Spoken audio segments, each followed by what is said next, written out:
오늘은 우리 사도행전 2장을 보겠습니다. 먼저 잘하는 말씀입니다만은 사도행전 2장을 보고 이제 본론으로 좀 들어가려고 합니다. 사도행전 2장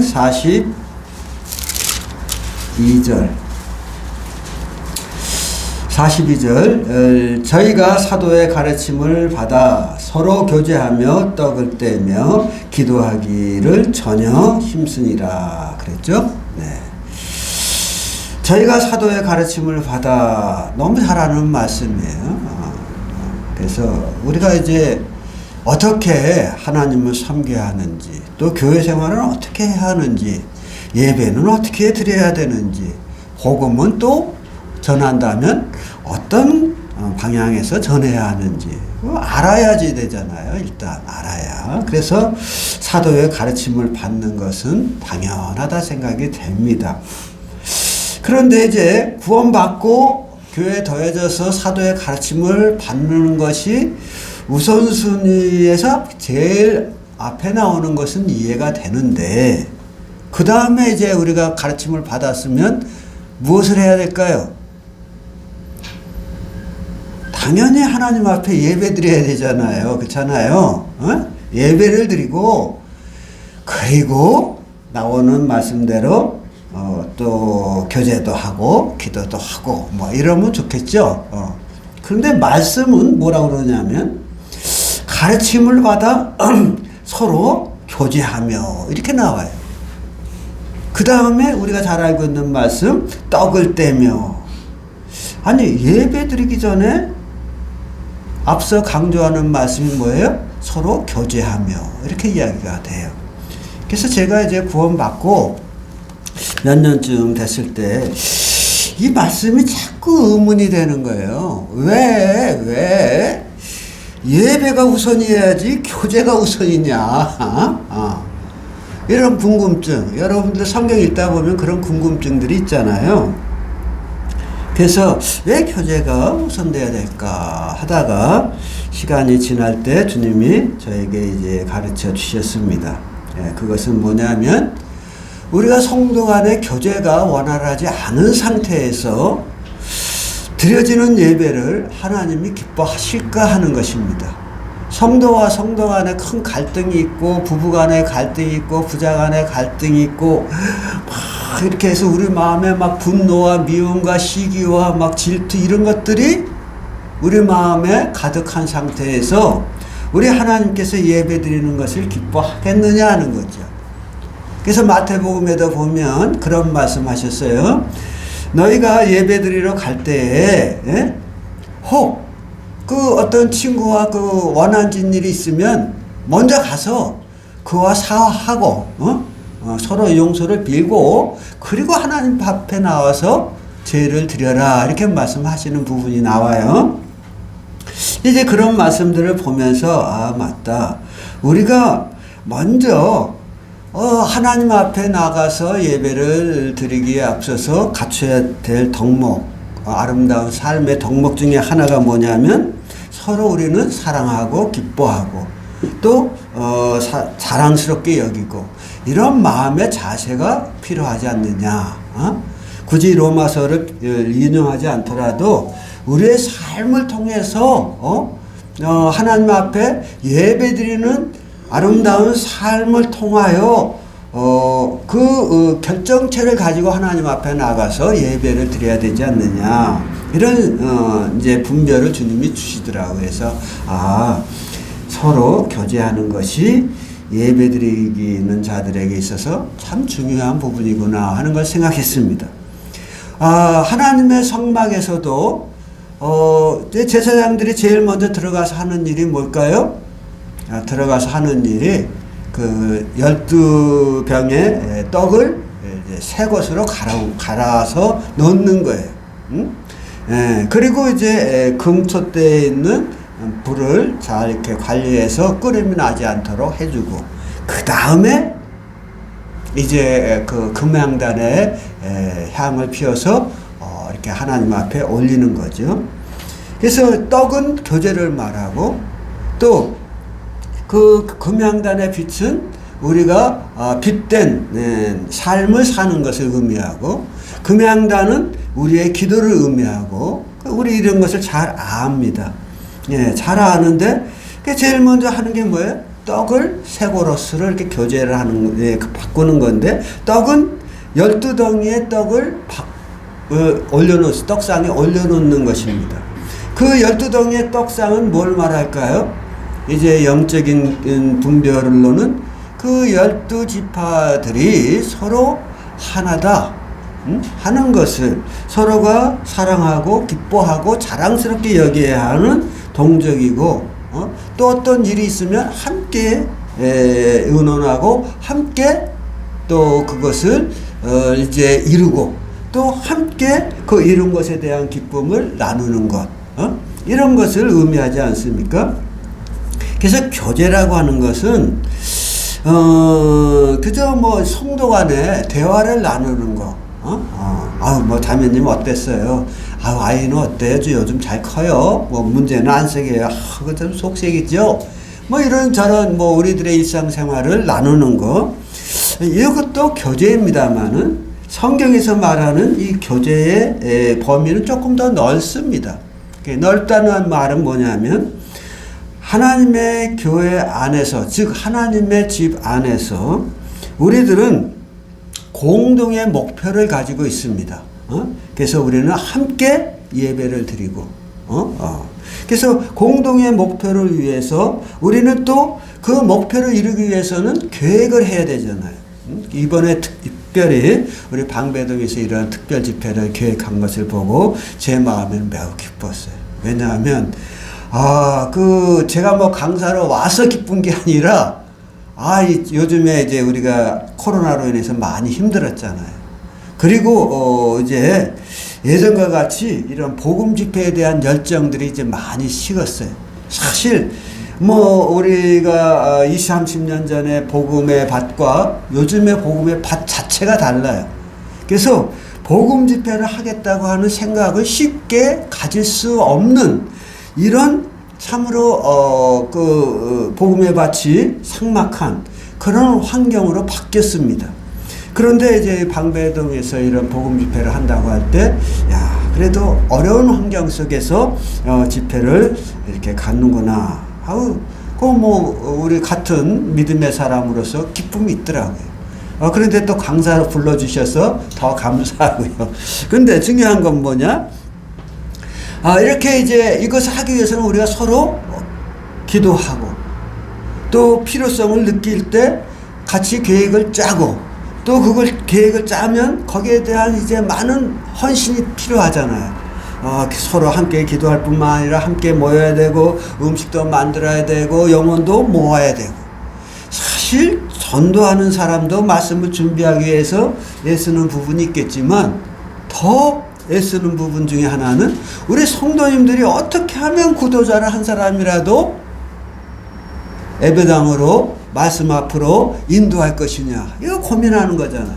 그게 고민하면서 한 영혼을 인도하기가 얼마나 힘든지, 때를 따라서 젊은이 시절 때는 친구에게 2, 3주 전서부터 막 만나서 저녁도 사주고 뭐하고 막 이렇게 하면서 그리고 요번에 나하고 한번 예배당 가보자, 이렇게 하기도 하고요. 뿐만 아니라 가정에서도 동일하잖아요. 남편을 인도한다든지 자식을 인도한다든지 아니면 형제를 인도한다든지 할 때 좀 마음이 상하게 빈정상하게 하는 일들이 많이 있을지라도 그들의 비율을 맞추면서 애를 쓰잖아요. 이렇게 한 목표를 위하여 같이 힘쓰는 거죠. 그리고 힘쓰고 난 다음에 집회를 이제 이렇게 마쳤을 때 한 영혼이라도 구원을 받으면 어떨까요? 우리는 그것을 가지고 다 함께 기뻐한다는 거예요. 기뻐하고 또 그 영혼으로 인해서 하나님 앞에 감사하고. 그래서 교제라고 하는 것은 뭘 말하냐면 아까 말씀드린 대로 어떤 하나의 공동체 안에서 서로가 기뻐하는 중에 어떤 일을 위하여 계획도 하고 어떤 그 계획을 위하여 계획을 이루고자 하는 이런 이제 헌신도 하고, 그리고 뭐 사회적인 뭐 표현을 쓰자고 하면 같이 투자하고 같이 수고하고 그 열매에 대해서 같이 나누면서 같이 기뻐하는, 그래서 같이 성장하는 이런 의미를 담고 있는 말씀이 곧 교제입니다. 그래서 우리가 이제 우리 이 일에 있어서 우리 자매님들이 빠질 수 없는 큰 역할을 하는 것이죠. 근데 이제 실장 뭐 오늘 제가 여러분들과 나누고자 하는 말씀의 주제는 교제가 아니라 양심이라고 하는 것입니다. 양심. 우리 왜 제가 양심을 주제로 삼았느냐 하는 것은 조금 말씀을 이제 진행하면서 말씀드리겠습니다. 베드로전서 3장을 먼저 보겠습니다. 베드로전서 3장.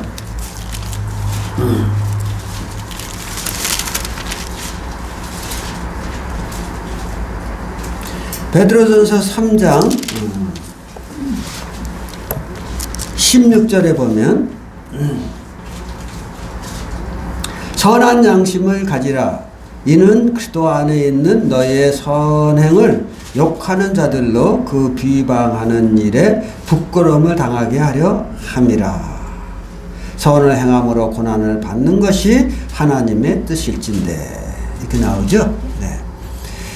자, 우리는 15절에서 뭘 말하냐면, 이제 우리가 그리스도를 마음으로 믿고 나아갈 때, 너희 속에 있는 소망이 무엇이냐 하고 묻는 자들에게, 우리는 대답할 것을 항상 예비하며, 온유와 두려움으로 이제 그와 같은 것을 대답할 수 있도록 준비하는 마음의 자세가 필요하다고 말합니다. 그러면서 말씀하는 것이 선한 양심을 가지라 하는 거예요. 즉, 우리는 때로, 이제, 그, 복음을 전하기 위해서, 수고하고 이렇게 할 때, 저 사람에게 난 복음 전하고 싶지 않아. 뭐 이런 마음이 우리에게 있을 수 있어요. 어떤 일본 형제님이 오셔가지고, 이 세상에 많은 사람들이 하나님을 안 믿고 지옥을 가는데 정말 지옥에 갈 사람이 한 사람 있다고 하면, 가야 할 사람이 한 사람 있다고 하면 그것은 우리 아버지다. 이렇게 생각하면서 살았다는 거예요. 그런데 구원을 받고서도 그런 생각을 한 거죠. 그런 생각을 하면서 살았는데 주님께서 신앙생활을 10년 넘게 하니까 주님이 마음을 감동하기 시작하셔서, 그래, 아버지도 불쌍히 여겨야지, 이런 마음을 갖게 되고 아버지에게 복음을 전하는 단계로 나갔다고 하더라고요. 어쨌든 우리가 우리 주변에 있는, 즉 아버지를 향한 마음이 악한 마음이 되는 것은 선한 양심하고는 좀 배치되는 게 아닌가. 아버지가 자기가 어렸을 때 또 본이 되지 못하고 자기의 삶을 박해하고 자기의 삶을 왜곡시킨 그런 많은 부분이 있었을지라도, 그리스도인으로서의 가져야 할 양심은 아버지가 모든 사람들이 지옥에 안 갈지라도 아버지만은 지옥에 가야 된다. 이런 생각은 선한 양심에서 나온 것이라고는 생각하지 않는 것입니다. 자, 이제 선한 양심에 대해서 조금 더 말씀드리기 위해서 우리 21절을 보겠습니다.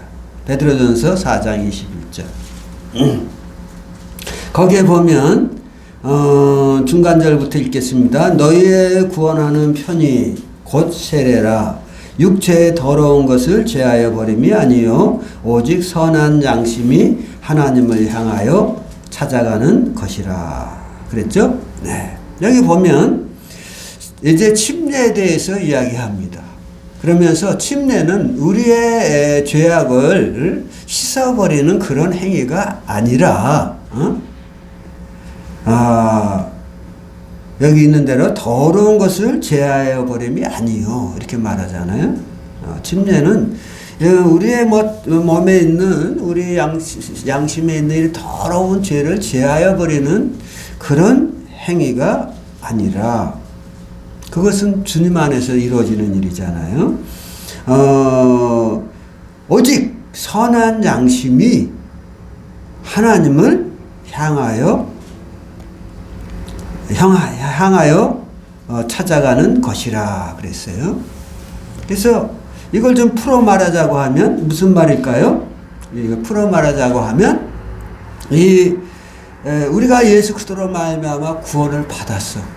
그래 가만히 생각하니까 하나님이 정말 깊은 죄악의 수렁에서 절망의 수렁에서 나를 건지신 것이 얼마나 큰 사랑인지, 얼마나 큰 은혜인지, 정말 내가 하나님을 위하여 행한 것이 없는데, 하나님의 사랑받을 만한 것이 나에게 없는데 하나님이 나를 이렇게 기억하시고 나를 택하시고 나를 이런 멸망의 구덩이에서 건지셨다고 하는 것이 너무 감사하죠.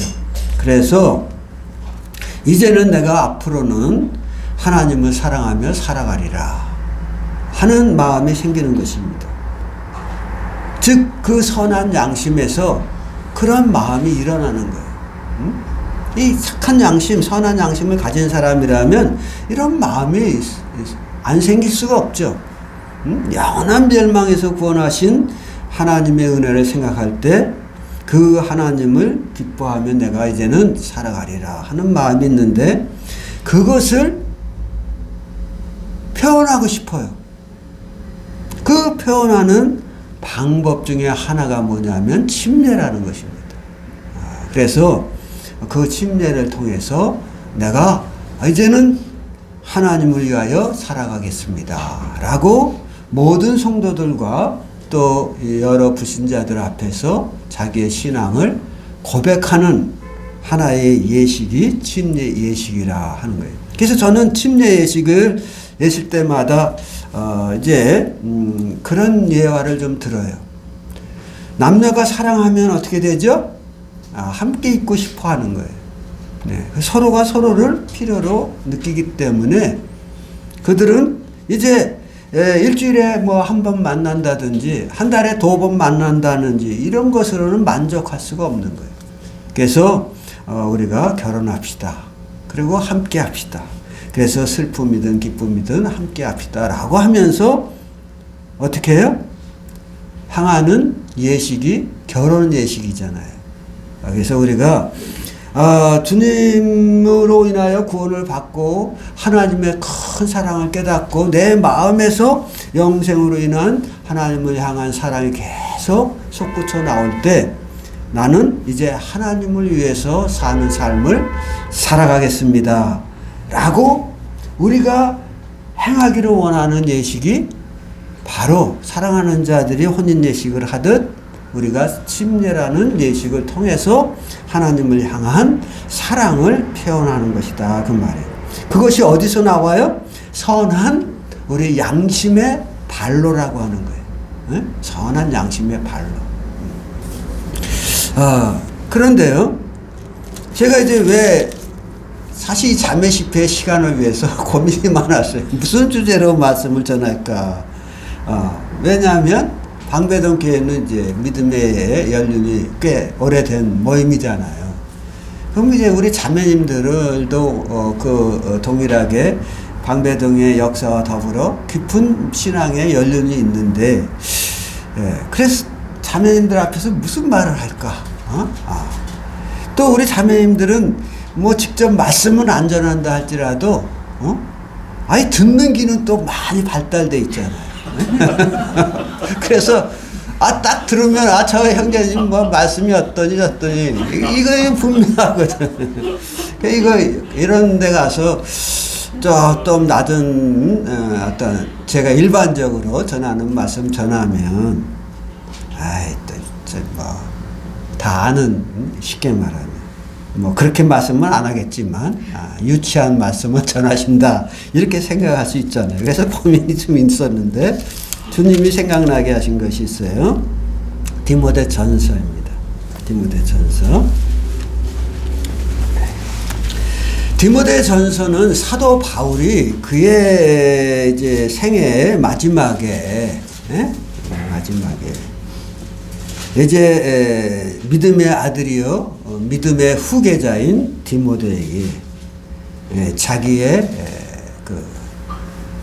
이제 당부를 신앙 안에서의 그 당부를 즉 사도 바울의 믿음의 유산을 디모데에게 전달하는 이런 과정이에요. 과정인데 그때 디모데는 어땠을까요? 디모데는 비록 젊다고는 하지만 그러나 신앙 안에서 어려서부터 하나님의 말씀을 배우면서 성장해온 자였고 구원받은 후에는 하나님이 귀 들어서 쓰시는 하나님의 일꾼이었어요. 그러니까 그와 같은 디모데에게 사도 바울이 뭐 일상적인 얘기를 한다고 하면 디모데 입장에서는 아우 뭐 뭐 다 아는 말씀이지만 아우 형님께서 날 사랑해서 이렇게 긴 편지를 쓰셨네 이렇게 받지 않겠어요? 그래서 사도 바울은 좀 더 고민하면서 편지를 쓰지 않았을까 이 제 생각입니다만 그렇습니다. 그런데 그 디모데전서를 가만히 보면 어떻게 이야기해요? 이 믿음에 성숙한 디모데에게 하시는 말씀이 뭐라고 그러냐면 1장 5절 경계의 목적은 청결한 마음과 선한 양심과 거짓 없는 믿음에서 나는 사랑이거늘. 우리가 이제 교제함에 있어서 아까 말씀드린 대로 서로 간의 교제함에 있어서 가장 필요한 바탕이 사랑이죠. 그렇잖아요. 사랑은 이제 상대의 많은 허물도 덮고 또 내 마음 가운데 따스한 마음과 또 내 얼굴에 부드러운 표정을 가져다 주는 것이 사랑이라고 하는 성품이니까요. 덕목이니까.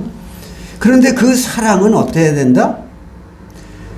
청결한 마음과 선한 양심과 거짓 없는 믿음에서 이렇게 나와요. 선한 양심, 또 거짓 없는 믿음 이렇게 나와요. 근데 여기서 굳히지 않고요. 19절을 보겠어요. 19절에 보면 믿음과 착한 양심을 가지라. 어떤 이들은 이 양심을 버렸고 이 믿음에 관하여는 파선하였느니라 이렇게 있어요. 이 양심에 관하여 이렇게 말씀하신 부분이 성경에 많지 않습니다. 로마서에서 한 군데 나오고 또 다른 데서인가 한 군데 나오긴 해요. 베드로서에서 나오는 거로 기억하는데 베드로서는 이미 우리가 봤고요. 근데 디모데서에서는 유난히 선한 양심의 문제, 즉 양심의 문제를 거론합니다. 그래서 디모데전서 1장 5절에서도 그렇고 어떻게 19절에서도 그렇고 사랑이 매우 필요하신데 그 사랑도 선한 양심에서 나온 것이어야 한다라고 말씀해요. 그럼 양심이라는 게 뭘까요?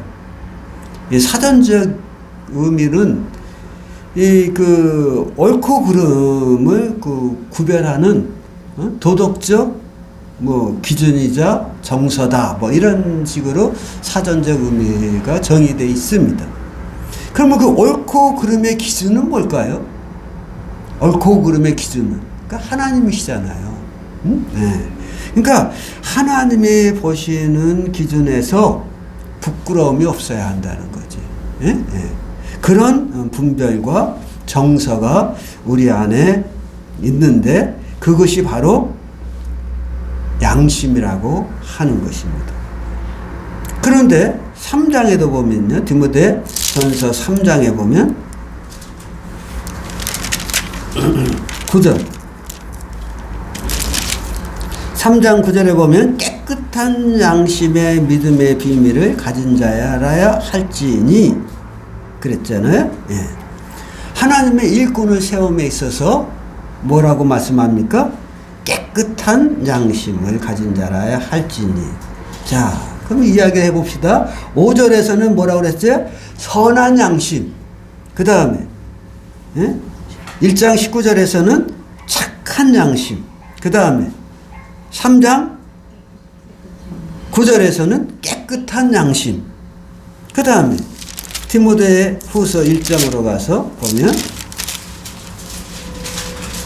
1장 3절에 보면 나의 밤낮 간구하는 가운데 쉬지 않고 너를 생각하여 청결한 양심으로 해서 여기서는 청결한 양심 이렇게 나와요. 청결한. 그러니까 선한 양심, 착한 양심, 깨끗한 양심, 청결한 양심 이런 거 이야기하잖아요. 아까 말한 대로 디모데전서 3장에서도 일꾼을 세우는 데 있어서 그 양심이 하나님 앞에 바로 있는가, 깨어 있는가, 이런 것을 기준으로 할 만큼 이 양심의 문제를 거론하고 있고, 특히 디모데 후서, 디모데 전서와 후서에서는 또 간극이 있잖아요. 세월의 간극이.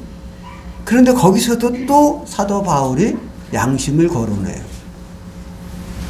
즉, 이제 이 디모데와 같이 우리가 믿음이 이제 어느 성숙한 단계에 이르게 되면 여러 가지 또 성숙한 자들로서 갖게 되는 위험이 있습니다. 그것이 뭐냐면 선줄로 생각하거든 넘어질까 조심하라 하는 말씀 있잖아요.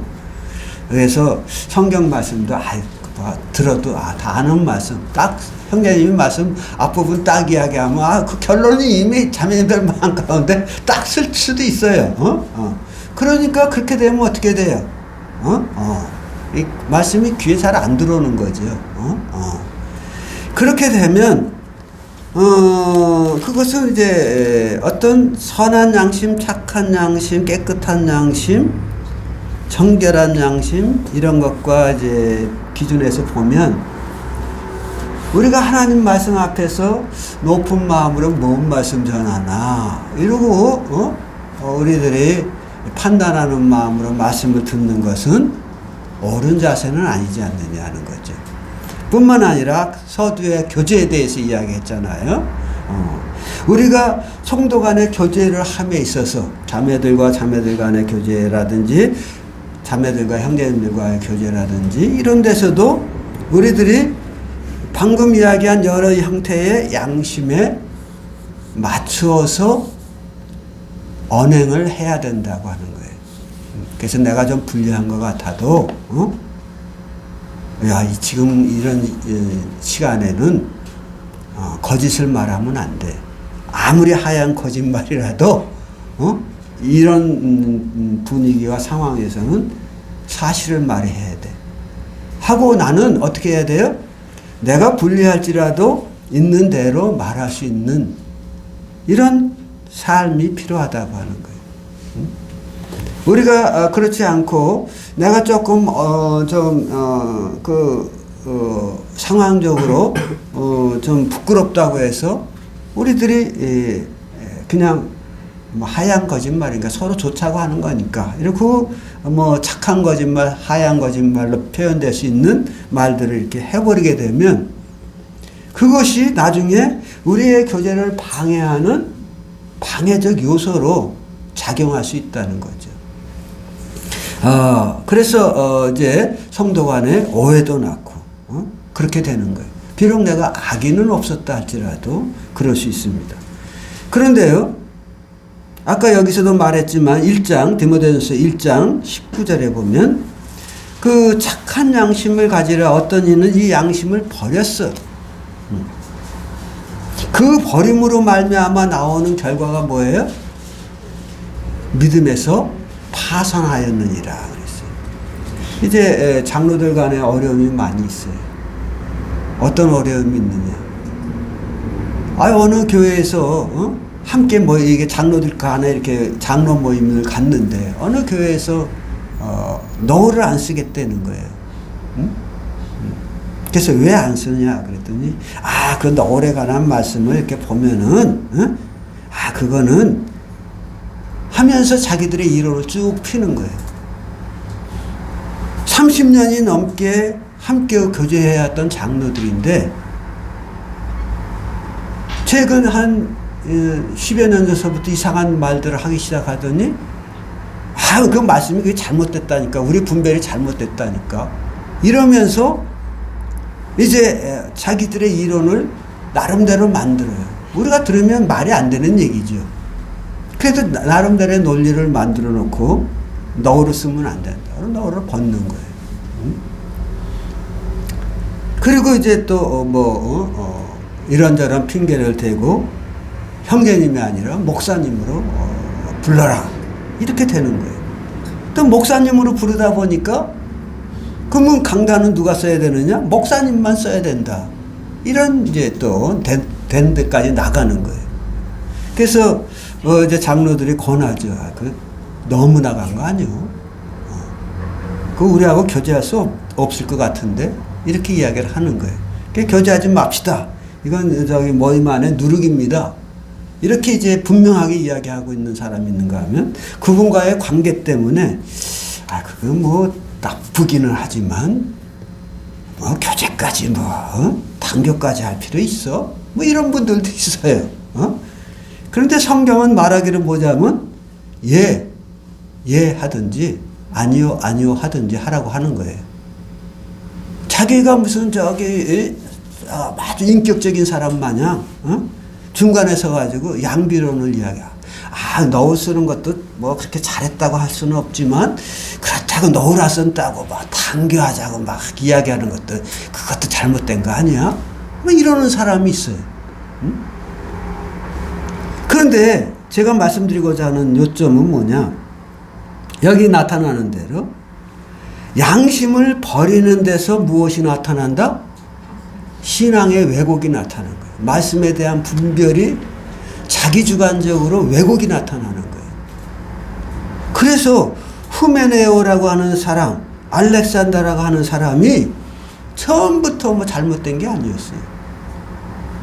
그 하나님 앞에서의 지켜야 할 착한 양심, 간직해야 할 양심을 갖추지 못한 거죠. 그래서 넘어진 거예요. 자, 그러면 이제 디모데 후서 넘어서 디도서가 있어요. 디도서 1장을 보겠습니다.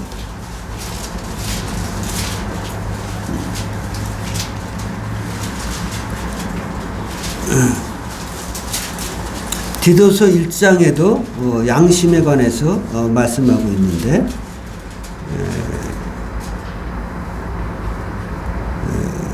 1장 15절 깨끗한 자들에게는 모든 것이 깨끗하나 더럽고 믿지 않은 자들에게는 아무것도 깨끗한 것이 없고 오직 저의 마음과 양심이 더러운지라 이렇게 말하죠.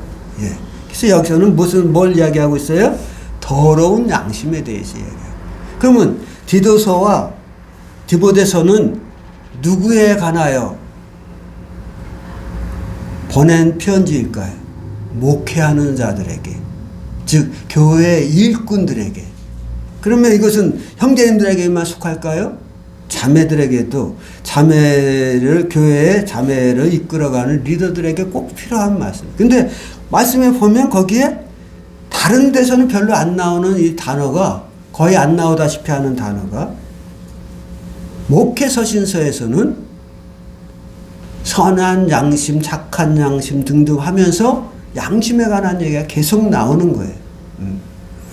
그러면 이런 더러운 양심이라는 말씀이라든가 이런 것들이 없는 걸 사도 바울이 꺼내서 이야기할까요? 하나님이 보실 때 있는 거예요. 그래서 이 말씀을 지금 하고 계시는 것이다 하는 것이죠. 그래서 우리가 선한 양심 그러면 선한 양심이라는 건 구체적으로 뭐냐?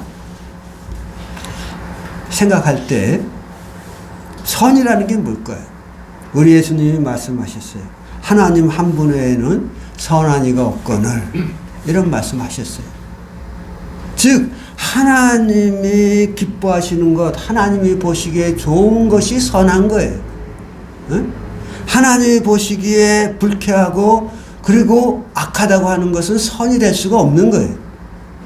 그런데 오늘날 우리는 아담의 후손이기 때문에 알렉산더와 후메네오처럼 선악의 기준을 내 것으로 갖고 와가지고 내가 판단하는 거, 이게 선이고 이게 악이고, 그래서 하나님이 선한 것이 나에게는 악으로 보일 수 있다 그 말이에요.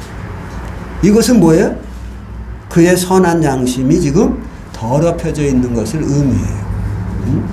그래서 우리의 선한 양심을 지키려고 하면 우리는 선하신 하나님과 같은 목표를 가지고 생활해야 한다는 것이죠. 두 번째, 깨끗한 양심. 깨끗한 양심이라는 건 뭘까요?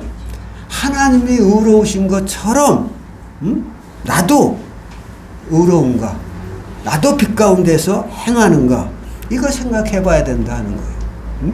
정말 내 하나님 앞에서 한 점 부끄러움이 없는가, 우리가 생각해 보면서 신앙생활 해야 된다 하는 것이죠.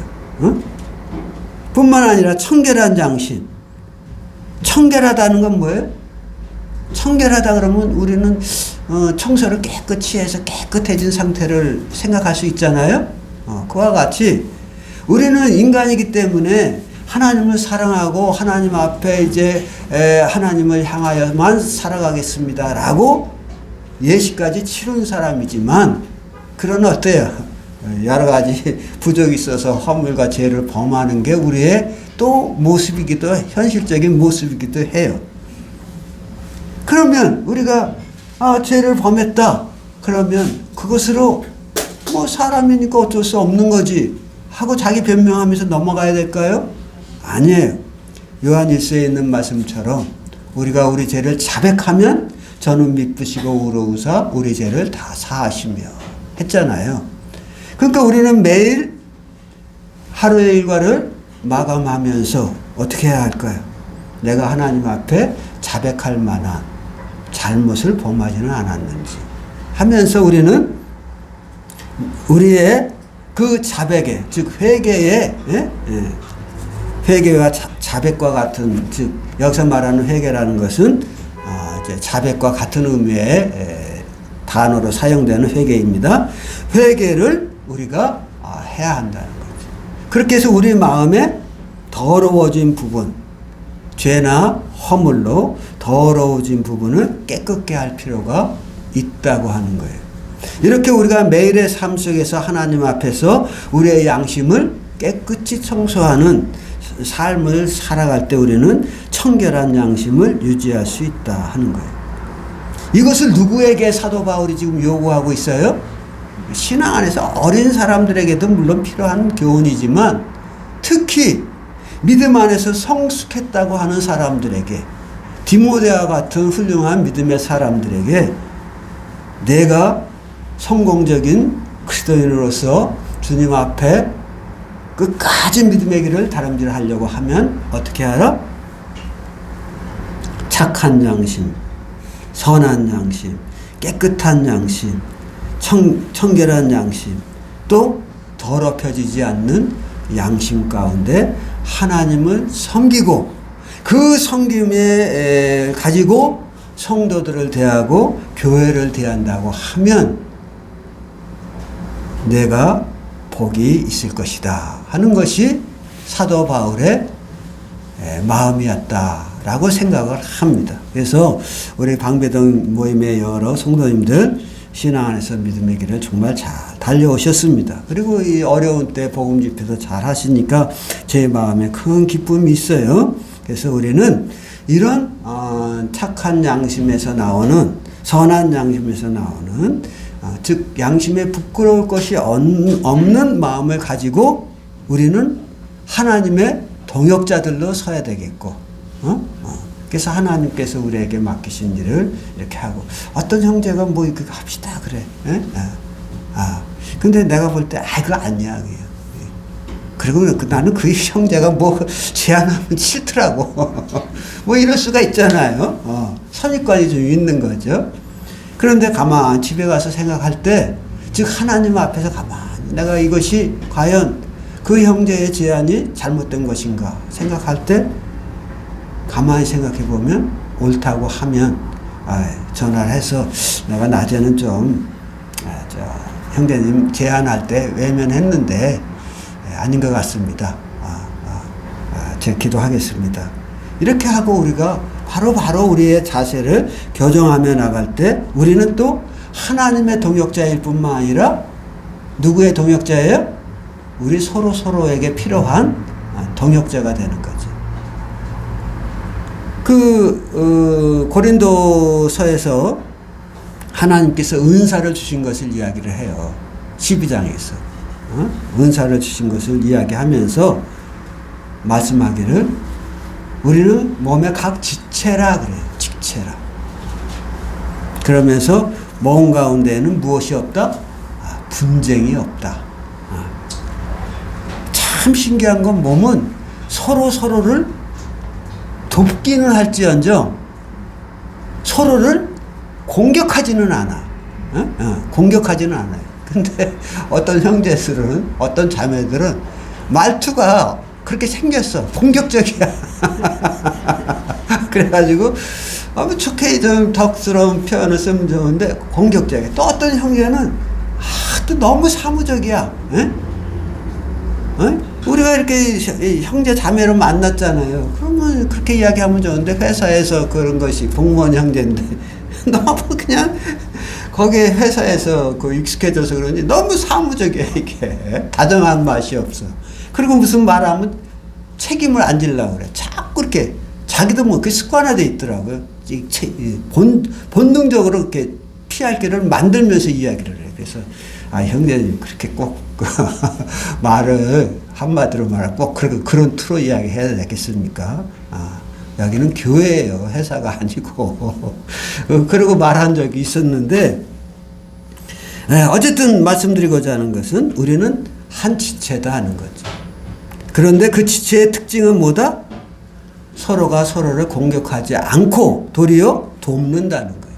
우리가 방금 열거한 디도서에 있는 말씀을 가만히 보면 그런 양심을 가지고 우리가 서면 우리는 서로가 서로에게 돕는 자가 될지언정 공격하는 자는 되지 않을 것이다 하는 것이죠. 그래서 우리가 한 지체가 될 때 한 교제권 안에 있다고 할 수 있고 한 지체가 될 때 누가 고통을 받으면 우리는 같이 고통을 받고 또 한 지체가 영광을 받으면 우리 온 지체가 함께 기뻐하는 그런 일인 거예요. 이제 어느 모임에 장로 형제님이 강사로 초청이 됐어요.